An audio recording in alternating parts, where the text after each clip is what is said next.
동물 중에 도마뱀과에 속하는 카멜레온이라고 하는 동물이 있습니다. 우리가 살고 있는 지구상에 약 90종류가 있는데 이 동물들은 주로 나무 위에서 삽니다. 주로 아프리카와 인도, 스리랑카에 많이 서식하고 있습니다.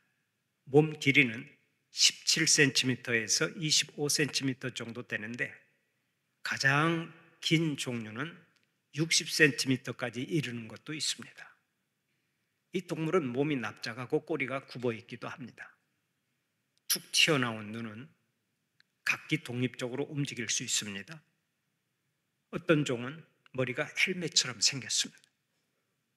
그런데 이 동물들이 몸의 색깔을 바꾸는 능력이 아주 탁월한 것으로 유명하지요. 몸의 색깔을 교묘하게 변형시킵니다. 우선 깜짝 놀랐을 때 색깔이 변합니다.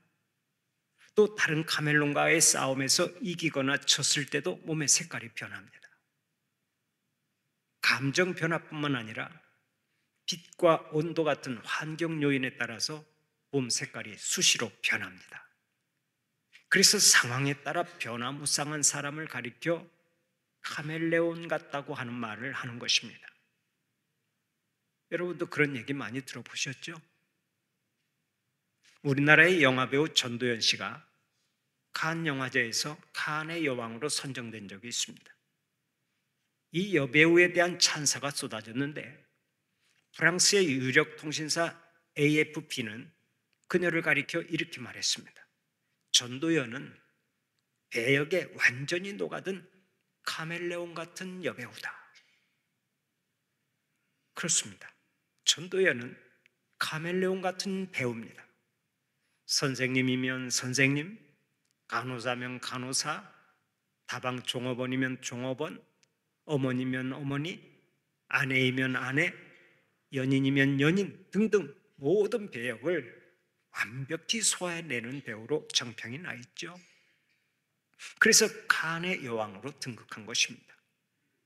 배우가 카멜레온 같다라는 평을 들으면 그보다 더 큰 영광이 없습니다. 배우는 카멜레온처럼 상황에 따라 변해야 성공할 수 있는 것입니다. 그러나 우리의 실생활에서는 얘기가 다르죠. 만약 일상의 삶 속에서 카멜레온 같다라는 얘기를 듣는다면 그것은 결코 영광스러운 일이 아닙니다. 아이고, 저 사람은 변신의 귀재야. 상황에 따라 수시로 변하는 카멜레온 같은 인간이라서 도대체 믿을 수가 없어. 이런 소리를 들으면 보통 수치스러운 말이 아닙니다. 왜 그렇습니까? 이 얘기는 상황에 따라서 얼굴을 바꾸고 상황에 따라서 변절하고 상황에 따라서 배신하고 아부하는 변화무쌍한 인간이라는 말이기 때문에 그렇습니다. 그런데 우리가 사는 세상에는 카멜레온 같은 사람들이 많습니다. 특히 정치하는 사람들 가운데 이런 사람들이 많은데 정치가들이 얼마나 자주 변합니까? 정권이 바뀔 때마다 이 당 저 당으로 옮겨 다니며 화려하게 변신하는 사람들이 많습니다. 다 국민을 위해서 한다고 하지만은 실은 자기의 유익을 위해 변신하는 사람들입니다. 그래서 그들을 가리켜 카멜레온 같은 정치인이라고 말하는 것입니다. 이런 사람들이 정치계에만 있는 것이 아닙니다. 우리 주변에서도 흔히 볼 수 있습니다. 강한 사람 앞에서는 한없이 비굴해지는 사람들이 그들입니다. 약한 사람 앞에서는 한없이 강한 것처럼 행동하고 자기보다 강한 사람 앞에서는 한없이 비굴해지는 사람이 바로 카멜레온 같은 사람들이라고 말을 하는 거예요. 또 이 사람 앞에서는 이 말을 하고 저 사람 앞에서는 저 말을 해서 사람들을 이간질시키는 사람 역시 카멜레온과 같은 사람입니다. 교회 안에서의 얼굴과 교회 밖에서의 얼굴이 다른 사람도 오늘의 카멜레온입니다. 이런 사람이 많을수록 이 사회는 고통당하는 사람이 많아집니다. 이런 사람들이 많을수록 교회 역시 평안을 잃습니다. 그러므로 사회가 평안하고 교회가 평안하려면 카멜레온 같은 사람이 없어져야 해요. 초지일관 변치 않고 언제나 동일한 신앙 인격의 소유자로 살아야 이 땅에 하나님의 나라가 건설될 수 있는 것입니다. 사랑하는 우리 성도들은 하나님과 사람 앞에서 초질관 변치 않는 신앙 인격으로 살아가시기를 바랍니다. 절대로 두 얼굴을 가지고 살지 마세요. 오늘의 본문을 보면 좋은 신앙의 모델이 소개됩니다. 그분이 누굽니까? 바로 사도 바울입니다. 사도 바울은 가멜레온처럼 상황에 따라 변한 적이 없습니다. 위험이 닥치고 핍박이 몰려와도 일체 변하지 않았습니다. 하나님과 사람 앞에서 언제나 동일한 신앙, 동일한 인품, 동일한 열정을 가지고 살았습니다. 그래서 본문을 보면 유대인의 공회 앞에서도 얼마나 당당했는지 모릅니다.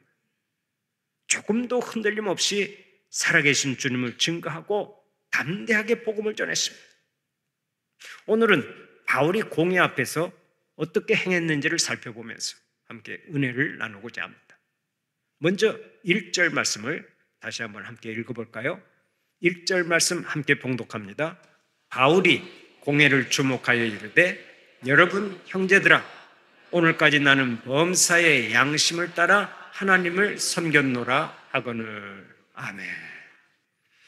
여기서 공회는 유대인들의 최고 의회인 산헤드린을 가리킵니다. 이 산헤드린 공회의 회원은 총 71명이었는데 의장인 대제사장 1명, 제사장 24명, 장로 24명, 학자 22명으로 구성되어 있었습니다. 이 기관은 유대인들의 종교 문제나 세금 징수 문제 등등을 협의하고 의논했습니다. 그러면 사도 바울을 왜 공회 앞에 세웠습니까?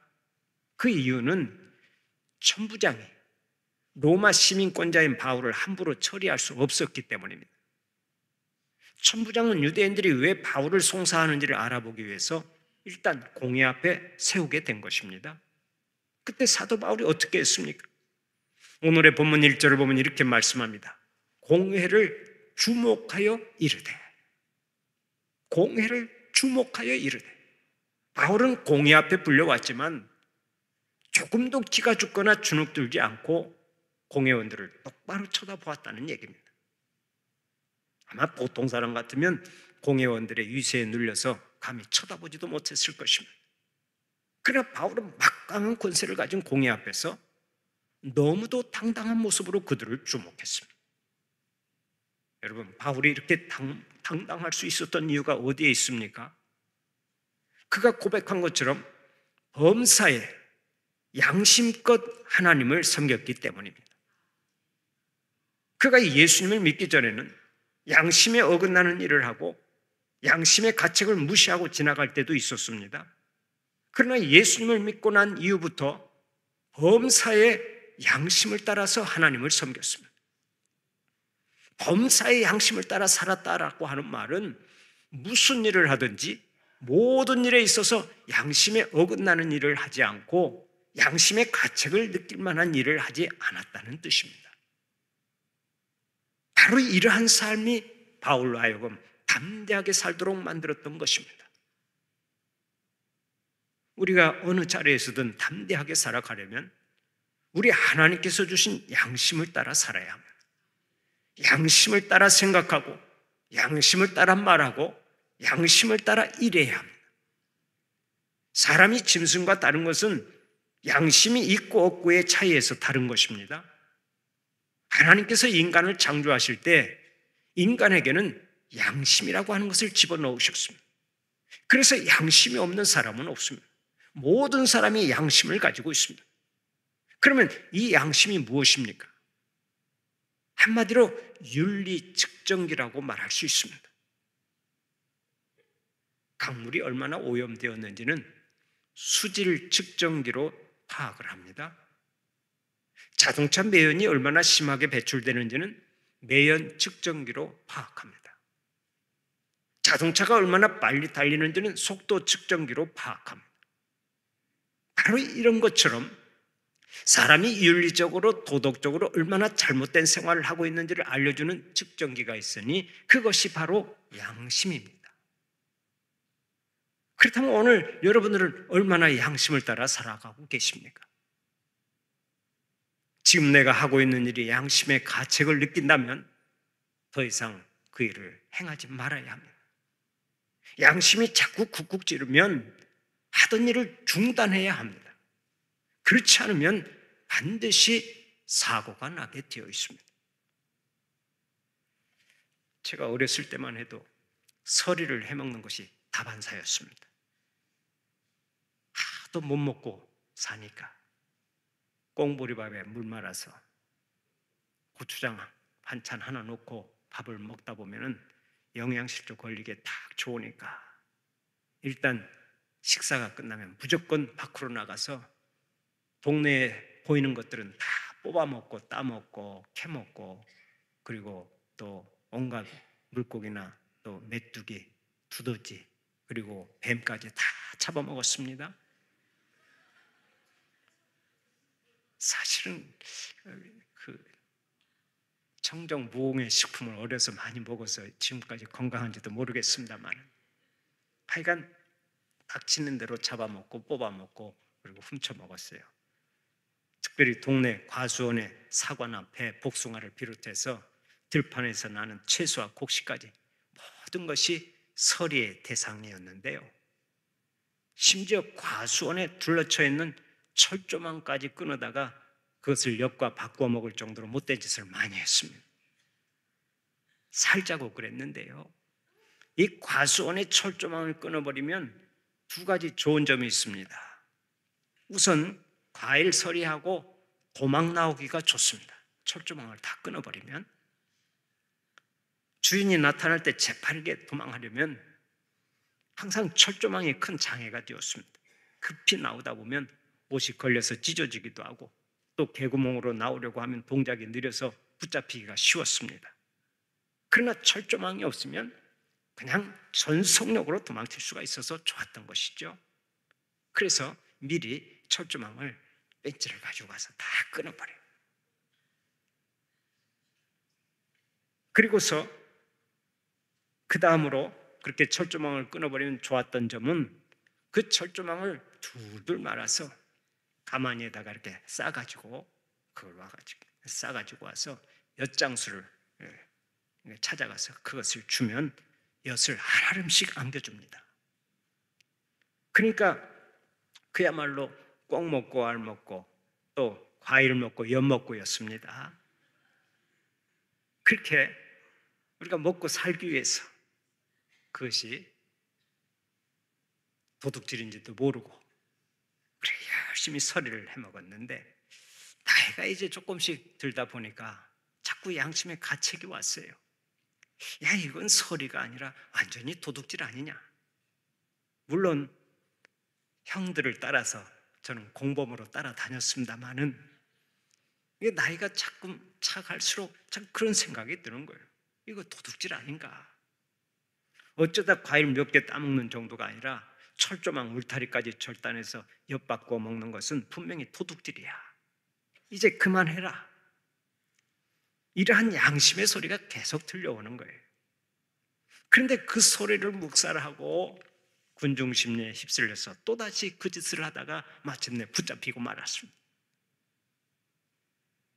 그들과 따라 함께 동행하지 않으면 형들과 동행하지 않으면 왕따를 당하니까 할 수 없이 동참을 해야 됐습니다. 그러다가 붙잡혔어요. 화가 난 주인은 우리 몇 사람을 나무에다 묶어놓고 얼마나 혼을 내던지 저희들이 신고 다니던 그 검정 고무신을 벗겨가지고 그걸로 막 두들겨 팼어요. 그래서 반나절은 그렇게 묶여 있다가 나중에 풀려나서 또 한나절 내내 풀을 뽑거나 그 잡일을 하면서 노동으로 보상을 해야 했습니다. 이제 수십 년이 지나갔지만 지금도 그 일이 눈에 선합니다. 양심이 소리를 치면 중단을 해야 돼요. 그렇지 않으면 사고가 나는 것입니다.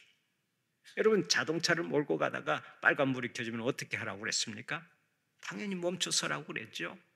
만약 빨간 신호를 무시하고 그냥 달렸다가는 사고가 나기 마련입니다. 마찬가지입니다.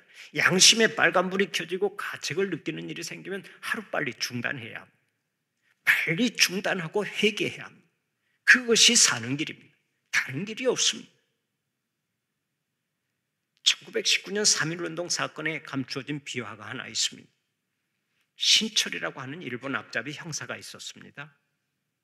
조선 사람으로 일본 총독부에 생명을 걸고 충성을 하던 악질적인 형사였습니다. 그래서 이 사람은 3.1운동의 거사가 비밀리에 진행되는 것을 알고 있었고 그로 인해 민족 지도자들은 걱정이 태산 같았습니다.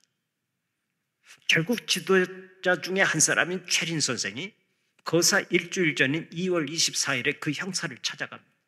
그리고서 단호하게 물었습니다. 그대는 조선 사람인가 일본 사람인가? 형사 신철이 대답했습니다. 나는 조선 사람입니다. 그렇다면 조선이 독립을 해야 하겠는가 아니면 일본의 속국이 되어야 하겠는가? 독립을 해야죠. 그때 최린 선생이 냉엄한 어조로 이렇게 말했다고 합니다. 우리 민족 중에 너 같은 자가 있기 때문에 독립이 안 되는 거야. 그러니 너 하나 죽으면 안 되겠는가? 자네 한번 죽으면 안 되겠는가?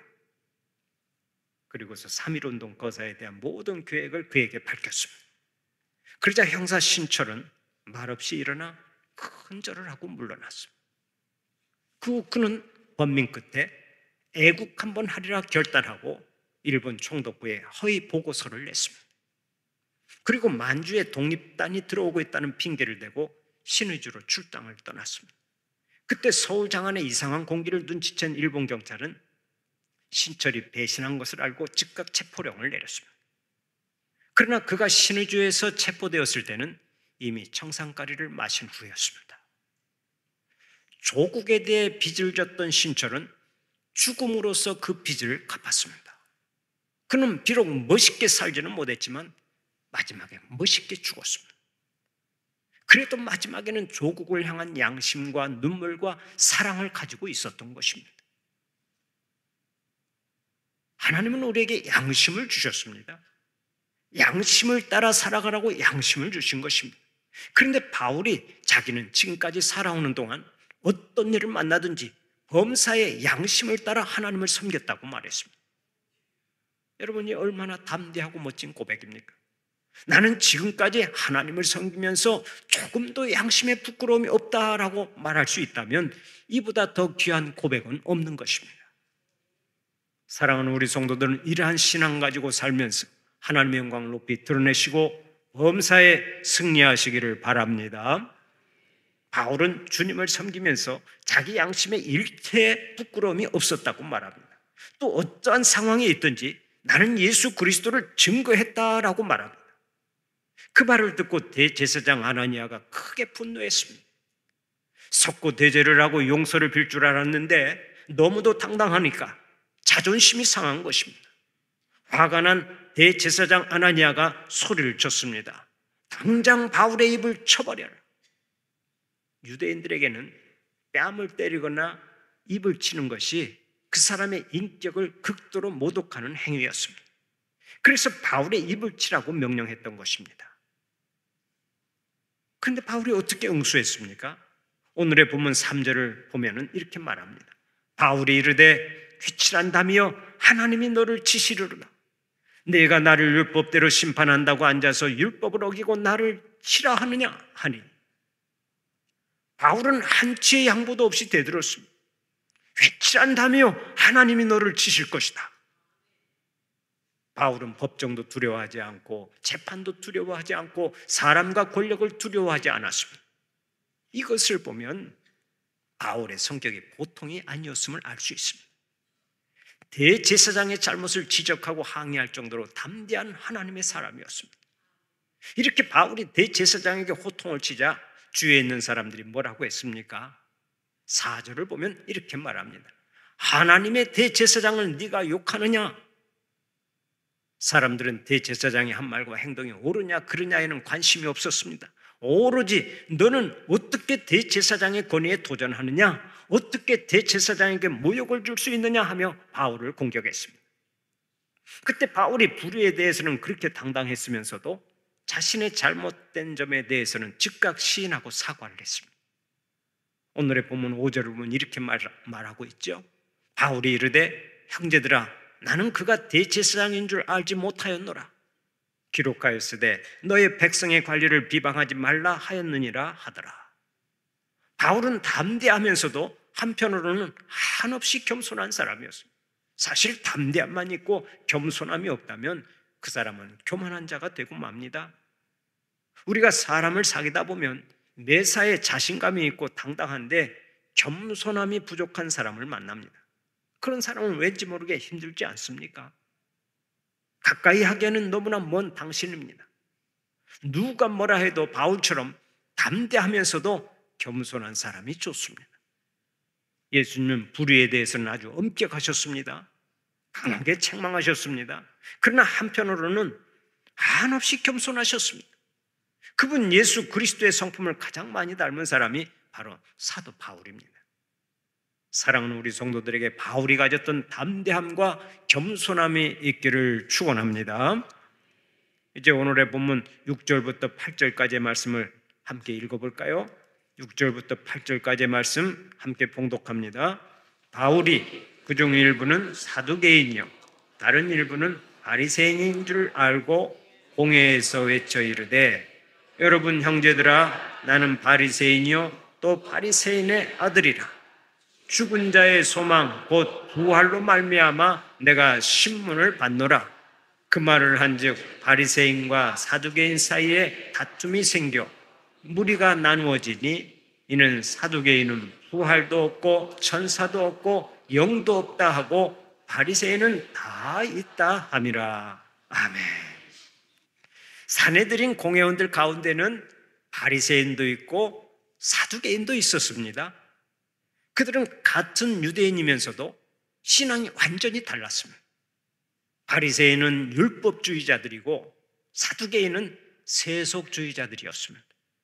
바리새인은 부활을 믿었지만 사두개인은 부활을 믿지 않고 영혼을 믿지 않았습니다. 그래서 그 당시에 두 그룹은 서로 원수처럼 지냈습니다. 바리새인들은 사두개인들을 보고 친로마파라고 정죄하고 사두개인들은 바리새인들을 보고 율법주의자들이라고 정죄를 했습니다. 사도 바울이 공회원들의 신분을 살펴보니까 바리새파도 있고 사두개파도 있었습니다. 그러자 바울이 자기는 바리새파에 속한 사람으로서 바리새인의 아들이라고 말했습니다. 그 바람에 바울을 신문하던 공회원들 사이에 서로 분쟁이 일어났습니다. 공회원 중에 어떤 바리새파 사람은 바울 편이 되어서 바울을 두둔하기 시작했습니다. 바울은 어려운 상황에서 참 지혜롭게 대처를 한 거예요. 바울을 신문하던 그들이 서로 대적하게 함으로써 그만큼 바울은 자유로울 수가 있었던 것이죠. 씨름 선수들이 씨름을 하는 것을 보면 순전히 자기의 힘과 기술로만 하는 선수가 있는가 하면 상대방의 힘을 역이용해서 이기는 선수가 있습니다. 어떤 선수가 더 뛰어난 선수라고 알 수 있습니까? 상대방의 힘을 역이용해서 이기는 선수가 한 수 위의 선수입니다.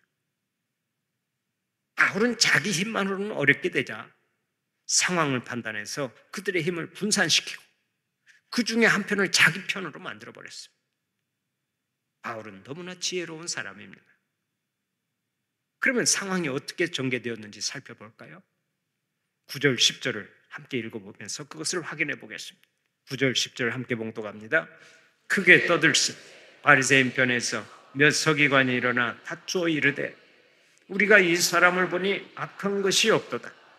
혹 영이나 혹 천사가 그에게 말하였으면 어찌하겠느냐 하여 큰 분쟁이 생기니 천부장은 바울이 그들에게 찢겨질까 하여 군인을 명하여 내려가 무리 가운데서 빼앗아 가지고 영내로 들어가라 하니라. 아멘. 자, 보십시오. 사도 바울 때문에 바리새파와 사두개파 의원들 사이에서 큰 싸움이 일어났습니다.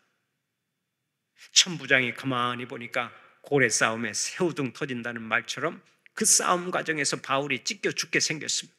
그래서 바울을 영문 안으로 데리고 들어가라고 명령을 했고 공회는 아무런 결정도 못하고 자동으로 끝나버렸습니다. 바로 이것이 하나님의 은혜였죠.